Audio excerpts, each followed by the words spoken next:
Well, like, just on the point, I think look, these things are very difficult in terms of you don't have time to explain your views, and there's so many threads connecting these points we're trying to bring up.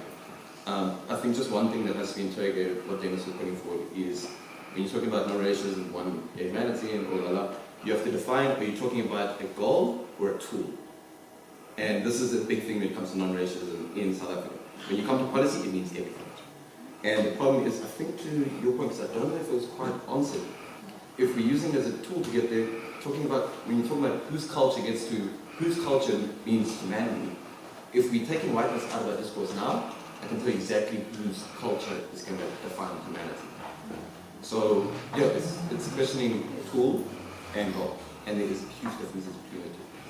What's the difference between tool and goal? Sorry. Tools is something you get, so like a car, and you say you're driving to Durban. Your car is not Durban. We know this. That's like, yeah. The problem with non-racialism, if I had to use non-racialism in a country incredibly divided along racialized class inequality, I can't solve it. My non-racialism, if I put forward with my policies, I can't actually address the real causes of the problem. I may want to get to a non-racial framework where we are all racially in an equitable society. That is an amazing thing to go towards. But I can't use ignoring it to get there.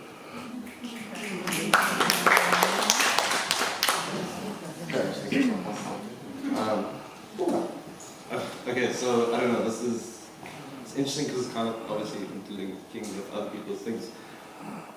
Baldwin once said that to be black in America is to be in a state of rage almost all of the time.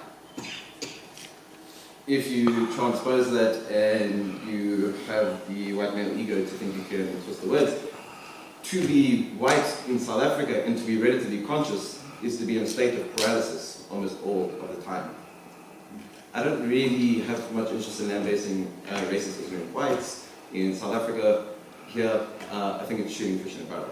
If we are willing to admit that that's the case. I don't really see much point in dragging what you could call bad allies, or white people who get it but don't really get it.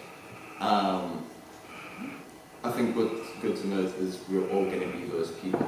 Whether we can go beyond them, that's a different story, but we're all going to be those people. What I'm interested in is white people who get it, big money is.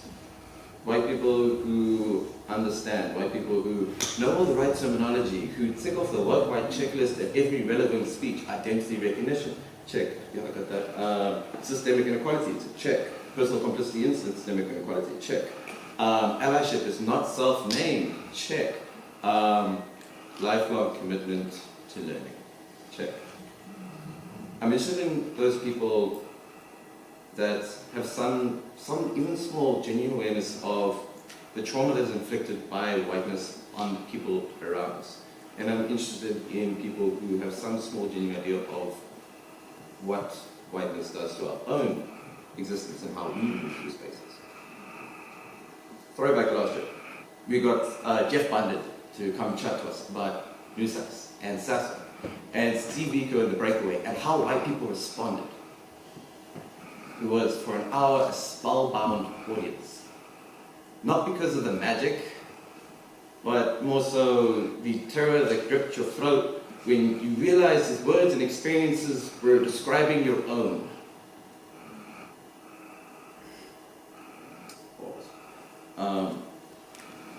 It was a Q&A session, and so the questions and astute observations followed. One question won't leave me alone though. It had to do with Jeff and Jeff's white friends that he mentioned, and a little worn book that he waved at us during the talk. White Liberation, No Capitals. It was written by a collection of people at the time trying to find a way forward. What happened to you? What happened to the others? Why have I never seen or heard of this book before? There was a question that didn't ask, that everyone heard. Why did you leave us? I can understand that that sounds a lot like white whining, and maybe it is. I'm willing to admit that. The first line of that book which he photocopied for us, is Stokely Carmichael's. If the white man wants to help, go home and free your own people. Now, there's a lot to unpack here. I realize that we kind of do get a little bit more than 2-3 minutes, but I won't. There is so many precious holes and contradictions within identity politics, allyship, current situations, life, capitalism, that affects all of this and produces it. But the reality is, conscious white people continuously express an inability and a refusal to see each other as a collective and to collectively work together against a problem that would paralyze the individual. Any white person knows that deep down. I don't know why, at the heart of white guilt and whatever goes on in South Africa, we spend so much time worrying if black South Africans have given up on us, when we are so willing to draw our work line and give up on our own. See, as much as we've done to the concept of Ubuntu in the 21st century, and now it's an empty platitude of contorted nicety, we're not free of it. You don't get to leave others behind. You don't get peace of mind. Ubuntu is not the friend you think it is. When you are willing to give up on the people around you, it is, as Tarryn put, your worst nightmare. That disruption that never happened in UCT, that has something very much to do with the lack of generational disruption. The idea is the fact of silence. It's not silence that we need. We need silence on continuing repeating the same ideas, because white people are not progressing. We must realize this. The consciousness we're putting forward, the books that Andrew is touching on, the constant talk of humanity and the common goal, because we're not really interrogating the difficulties and the contradictions that actually lie at the heart of trying to organize and collectivize and actually challenge these problems. The practicals, not these ideal metaphysicals in the far future. This is not that we have to face up to, and it's hella scary. I've learned that from 2 years of trying to get people to do something, anything. Maybe not tackle the system, but like even just form a group to chat to each other. We've got a lot of work to do. And it might take talking in some spaces. Thank you, Nathan.